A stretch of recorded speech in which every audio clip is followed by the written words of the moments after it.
Hey guys, I have a question for you. Does SEO actually change between different industries? What I mean by change, does the strategy change? That's a good question. And I am going to bring on a guest to help me actually answer that question for you. I know that question has been roaming in your head. And I'm going to bring on someone who does exactly what I do, but for different industries. And you'll see how similar our strategies are. So without further ado, enjoy the episode.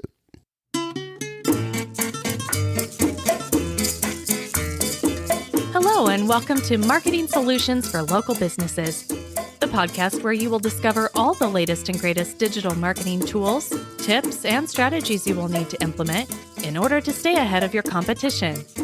If you are not getting the results you are looking for from your digital marketing efforts, this is the podcast for you.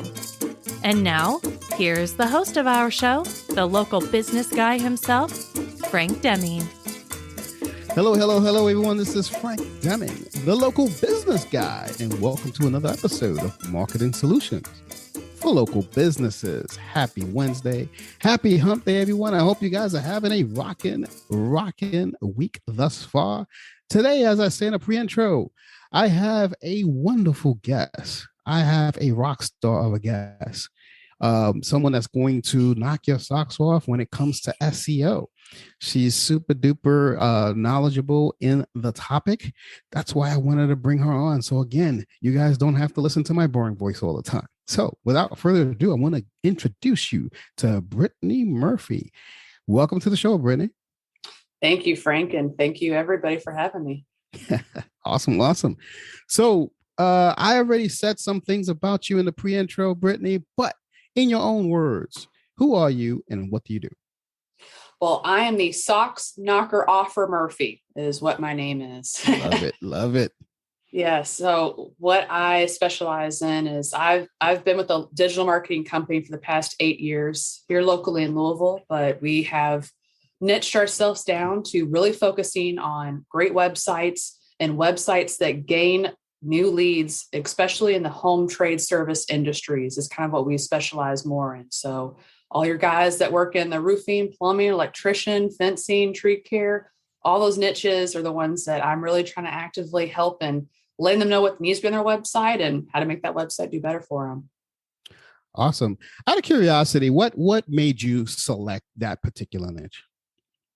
Well, twofold. One half of it was we started actually getting a good client base that was already in the home trades.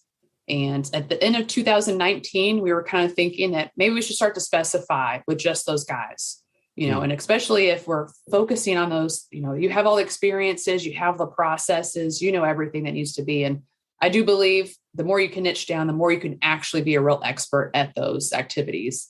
And then the glorious C word hit all of us. And so thankfully to COVID, trade services were the guys that were out there the most. They were essential employees, basically. They were the ones all the way out there, making sure that they're on the road, making sure everyone's homes are heated or cooled. Their roofs are not leaking, their plumbing's not overflowing. And so it's because they were so active, we kind of really noticed the correlation that with those emergency trade home services, no one's really going a lot of places to check them out. They're going straight to Google. They're typing in, I need a roofer near me. And the guys who rank are the guys who get the business. And so it's a really good reflection in that what we've niched down to is really focusing on search engine optimization. Well, these guys' best friends is because that's what really got them there when people had that need and that issue and they needed a service provider. So it's just kind of a beautiful reflection of, the timing, how it all worked. And we already had over 50% of our businesses were in the home trades. And so now we're about to like 80% home trades. So we still like to help a lot of people, and Frank and I, we had a conversation off camera about as far as, his specialization, a lot of professional services, how my kind of guys, we really honed it on this with it. So I think being able to do that, it allowed a lot more relationships to be built. And, I'll be honest, my family came from blue collar working. So I knew what it meant to live and breathe by if your family is getting business, that meant you ate great. If your family is not getting business, well, that changes the tide. So I really want to make that impact for those type of families who own a local business, and especially in that home trade side of it. Yeah. Knowing the lingo and the industry that you service is so important, especially when we're doing SEO. So I want to touch a little bit about SEO for a minute, because you are an expert. I consider you an expert in the industry. You've been doing it for a long time. So let's discuss the differences and the approach when you're doing SEO, say for the blue collar industry versus the professional services. What's your take on the differences, if I may ask? I mean, you're still creating content. I think the nuances and what type of content you're creating is really where the biggest differences lie. So, for example, people might be asking questions on how to unclog a toilet. So you still probably want to write a blog post on how to unclog that toilet. But the idea of what you're trying to write is really knowing that you want the person who just wants to outsource. They do not want to have the plunger. They do not want to be in their bathroom all day. So what you're trying to create more is the aspect of letting them know, like, you're the solution. So you can offer that type of solution, but really kind of reinforcing what you're doing with it. The idea more, in a sense, is making sure 100% your services are known in the area in which you do them. And when it comes to a lot of the trades, there are things, just because of the construction world, that are very particular. There's older buildings, there's different types of structures that might be worked upon. And I really feel like creating content to speak to those type of situations are kind of what helps the contractors as well. I just spoke to an HVAC company. He does a lot of residential. So the content we create, probably very similar on all aspects of SEO, no matter what industry you're in. But the commercial side of what he's doing, well, he's really trying to hone in churches. He wants to help them because he knows that they usually get a lot of problems when they have HVAC because of larger buildings, and he kind of wants to cut them a break. So that's the type of language we're trying to use on his, to really make sure that it's understanding of the type of buildings he's trying to get. So if they could search for it, they can kind of hopefully find him there. But what have I not named, Frank, that you would say? No, I mean, that's you touched on a lot of things there, and it's so funny because one of the biggest differences in that world that you live in is the fact that in my world, for instance, if I'm doing SEO for a dentist, I will never write a post. No one's ever going to think about, hey, how do I pull my own tooth out, or how do I put my own filling? So my content has to be more of positioning my dentist as the expert in the local area, kind of thing. So it's a huge difference. I mean, yes, marketing is marketing, but the approach that you go is totally different. So I'm glad you said that. That was brilliant, actually. Thank you. See, Frank only brings experts on, as we've shown so far. Oh, 100%, 100%. So let me ask you this: in terms of, we're talking about SEO. How important is design of the website in terms of SEO? Does that play into it, or can you send traffic to an ugly looking website but it has the right words? What's your take on that? Well, I think Frank already kind of knows the answer, but my take on it as well is, your website is your 24-hour, 7 days a week salesperson. So if you would like that salesperson that you're hiring, paying good money to, because again, you're usually spending money when it comes to marketing. So think of it like an employee. If you would like that employee to pull up in a beat up truck, flat tire, wearing clothes that are half on their body, not wearing a logo, not looking great, didn't brush their hair that day, do you think that client's going to let them come into their home to service anything on their house? Probably not. Yes, exactly. So my take on this is, you do not need all the bells and whistles. And I'm probably the first advocate on the fact of, I don't like flashy, shiny. I don't like too modern. Simplicity is really where it comes down to. So when you're thinking about the design of the website, am I getting the information I need as quickly and as simply as possible? So your verbiage does matter. The things you say do matter. The things you have on that homepage and on the website, they do matter, but it's all about just making sure it's the right information and the right place. I've seen a lot of websites where they're trying to make them very snazzy. There's links to take you different places, to see videos, to see parts of the home. those are great. I mean, if someone wants to spend time on your site and look at all these things, that's great to have it for that type of person. But when I'm really looking at these websites, again, everybody's on a time crunch. You are not their priority. You are there as a solution to get something done for them. So making sure that the website speaks to what you do for them and they can easily see that information is really where I lean more towards the fence. So it's kind of in a nice little mid spot of it needs to look good because that's when sometimes your first and only impression you may give someone. Again, it's like that tech person that might walk up to the home. And if it does not look like what they're wanting to have someone come in their home for, they're most likely not going to call your phone number at the top of the website if it has that same feeling. And that's what you're trying to do. You have enough information to make them feel comfortable to just make that phone call. And then the rest of your sales team can really kind of kick it into place and just really take it above and beyond after that side of it. Yep. Well said. Well said. So along the same lines of design, website, because the website is really important in terms of SEO as you know. But like one of my biggest points when I speak to my clients and when I do anything with design is I have a mobile first process. I think about the mobile experience because most of I did a lot of research and most of the clients are getting hits on mobile first. So it's gotta be a better experience. So I'm assuming in the trades it's the same way. Yes, it is. And I mean, it's kind of why I'm sure you agree with me that Google Analytics on every website is pivotal because what we're seeing from there is how many people are coming from a phone versus a tablet versus a PC. Mm-hmm. So my guys in the trades, yes, 9 times out of 10, it's going to be very mobile based. And a lot of times it might not even be your website they're coming to, but because you're doing active marketing on your website with doing SEO, your Google business listing is just as important with it. And so when it kind of comes to that nature, they're really kind of finding it very quickly and simply. You just have to be easy going with it when it comes to that. Yeah, like load speed is such an important thing. Google takes a lot of they take a lot of they factor that in terms of how they index your website and all this kind of stuff. So it's because user experience is important.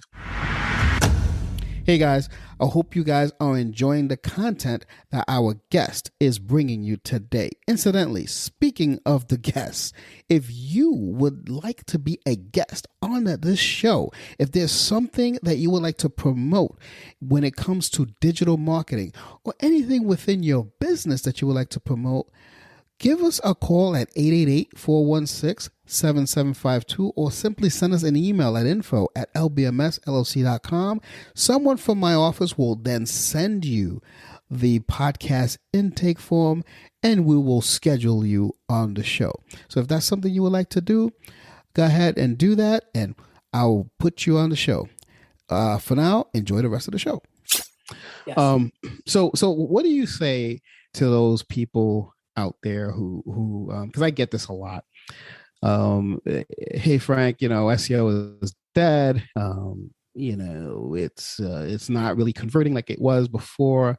It's so pushed down to the page. What's your take on those type of naysayer people? Not to call them out, but anyway, go ahead. Well, you might as well call them out, right? We're mentioning them. It's hard because the thing I'm seeing, I'm our salesperson as well. I make the strategies. I'm the first point of contact. What I'm seeing a lot of times when people mention that, when I'm doing an audit on their website, it's sad to say, but I'm actually not seeing the elements that I would suggest that are foundational, basic SEO elements.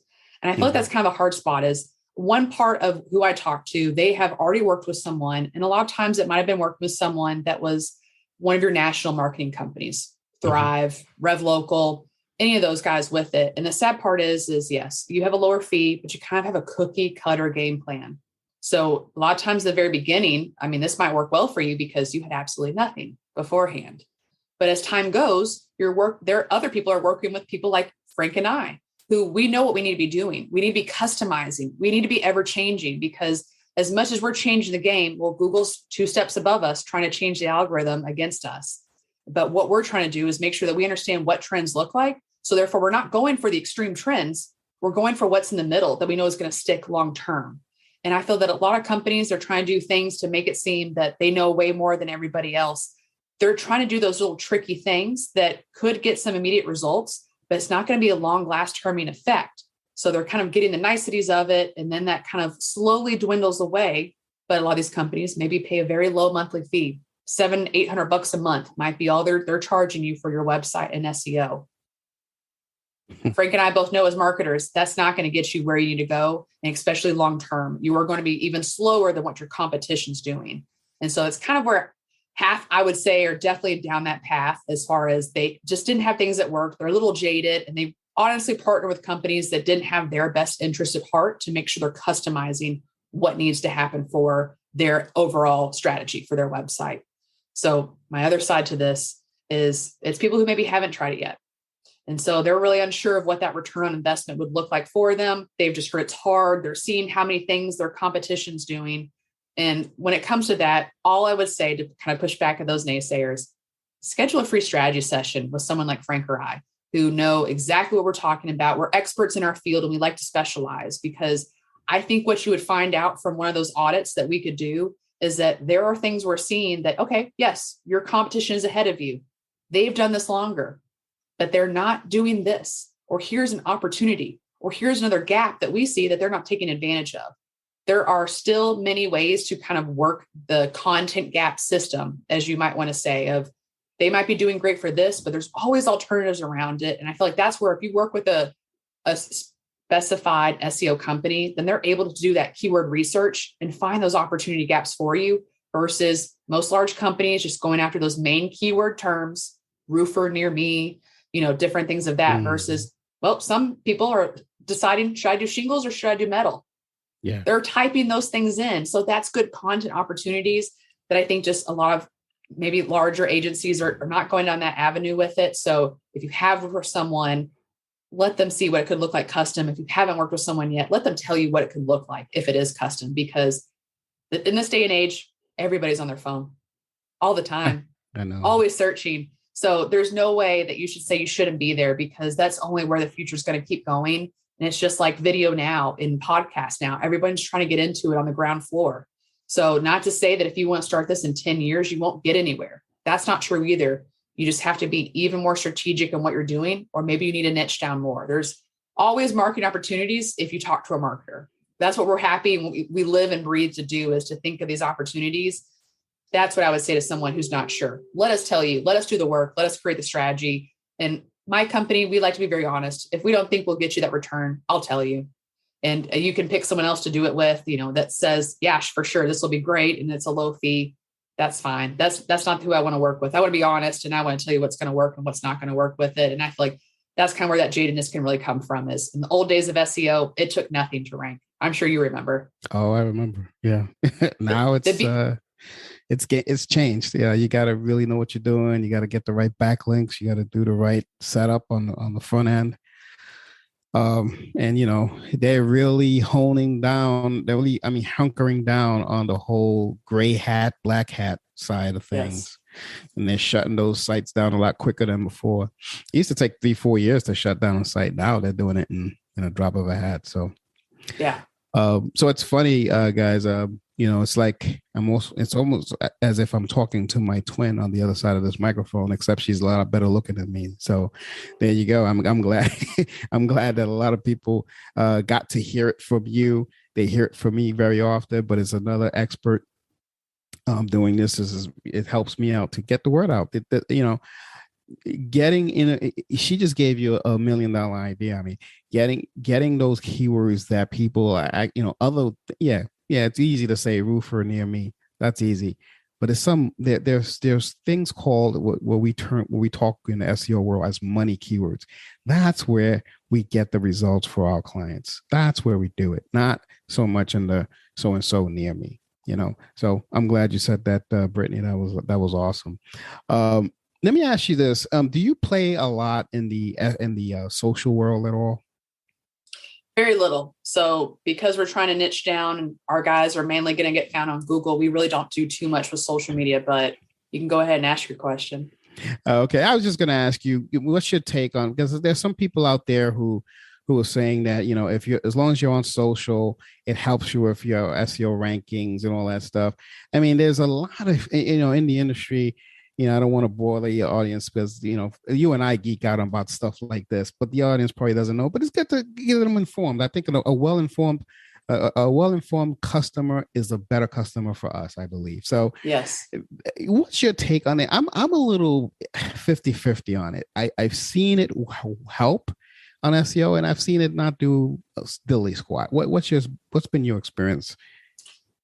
Well, it's hard to say a little bit because I'm on the fence. I feel like there's no one that's ever done it perfectly to really have a good testimonial and case study of this is how you would do it to affect SEO.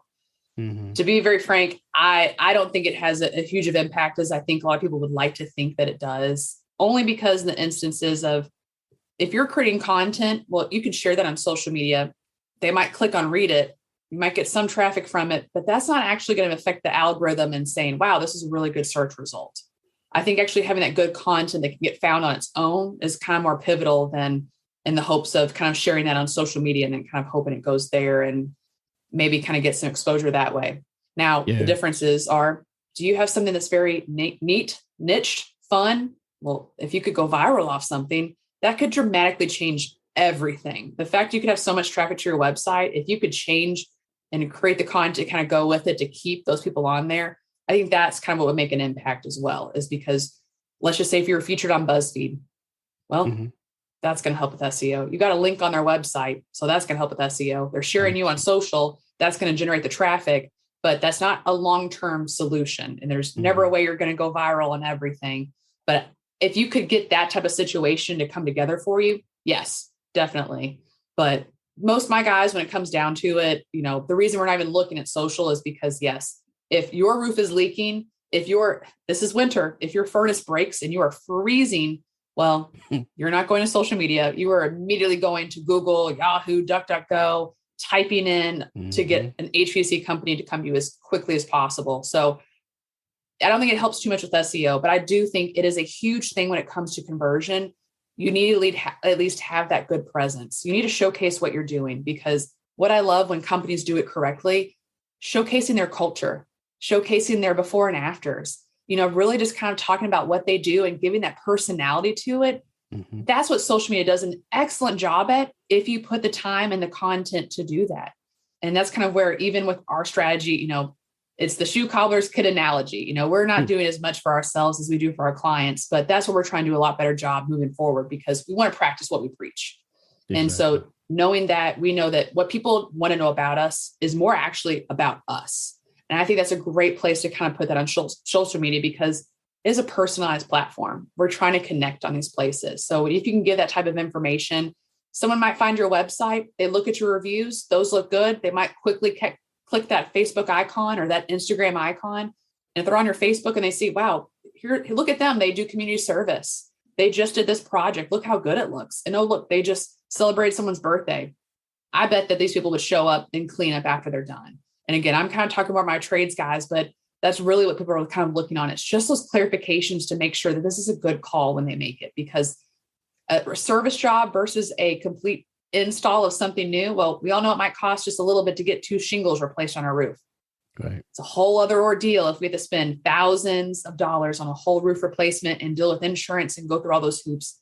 You want to make sure you're working with a good company. And so all those entities that you have really do need to speak to one another to make sure you're giving that good first impression for your company, even if that might not be through SEO on the social media side. 100%. I got to share this funny story with you. There was a client of mine who was told that, like to really boost up his social, his SEO, he wanted, he needs to do it with social media as well, yada, yada, yada. And I said, my honest opinion is he's just trying to upsell you. Yeah. At the end of the day, you got to think about it. Where is your target client? Yeah. If they're there, that's great. Not to mean it helps social or SEO side of it, but if they are on social, then you should use that as a part of your marketing strategy. But don't think just because you post, that means your website's going to rank higher. No, because there's a thing called no follow links, which a lot of people don't know about. That's a little technical. Yes. I don't want to get into all that crap in this show, but you know about that. And that's why I was trying to educate them. Yeah. All right. So how do people get a hold of you, Brittany? I mean, this has been awesome. I want people to get to understand the power of your knowledge and understand who you are. How do people get a hold of you? Is there a website, a link that you want to share? Yes. Easiest way to get a hold of me is just a shout, and hopefully I'll hear you. Just kidding. We're a website company, so we have a website as well. Yes. It would be to check us out at onethingmarketing.net. So spelled out ONETHING marketing.net. And the Awesome. easiest way would be if you like what I hear, and especially if you're in the trades, you can schedule a free strategy session. The button's right at the top because, again, easy, simplified access is what a website should be. And if maybe you're not ready to talk, we do have a free ebook for anybody in the trades to kind of help give you some tips on things to look for when it comes to your website and marketing. So if you're not ready to talk to me just yet, we do have a free resource on the website homepage as well that you can check out. And if that sounds good, you can still book a call with me and I can do all of my audits and really tell you how to make that trade business take off. Oh, that's awesome. And I will drop all of those links in the show notes for everyone to get a hold of Brittany. Brittany, do I have your permission also to put a link to your LinkedIn? Is that cool? That is absolutely fine. All right, so I'll link her LinkedIn as well, so you could probably tap into her socially. I mean, this is a person that you definitely want to get to know, especially if you're in the trades and you're looking to expand your business here in 2022. Before I let you go, Brittany, is there anything I did not ask you that you think will benefit the audience? I'd love if you'd ask me what my number one tip is for a trades business owner. All right, there you go. What is that? So what I like to tell all my trades guys is usually you have someone answering the phone. Now, when it comes to marketing, content creation is one of the hardest parts. I'm sure Frank can attest to this. Mm-hmm. Come with those ideas and being creative. What I tell my guys, get a notepad, put something beside the phone. Every time you get a question from a client, write it down. When the next client calls and asks the same question, put a tally mark beside it. Those questions they're asking you, they're typing them in online. So if you could actually have a post where they could have found you for that answer, they're already seeing you as a trusted expert because you answered that question for them. Now, they still may call and ask it to you to make sure the answers match up or just for more clarification. But what you're doing there is you're creating ideas of what people are asking, what they want to know about your product before they buy. So you can actually answer these questions on your website. And hopefully when they call, they've checked those out. They're an even more qualified buyer now because they already know what your thoughts are, how you would go through the process of it, and what your solution looks like. So it's a lot easier to close at the end of the day. And it's a better marketing strategy because you're giving them what the people want because they're asking exactly those questions to you. Awesome. That's a mic drop. That was totally awesome. I'm glad I asked you that question because I totally missed that because tips are great, especially especially if you can make a tally of that stuff and write blog posts on it. Wow, what an amazing tip. Hope you guys take note of that. And if you have struggled with it, reach out to her.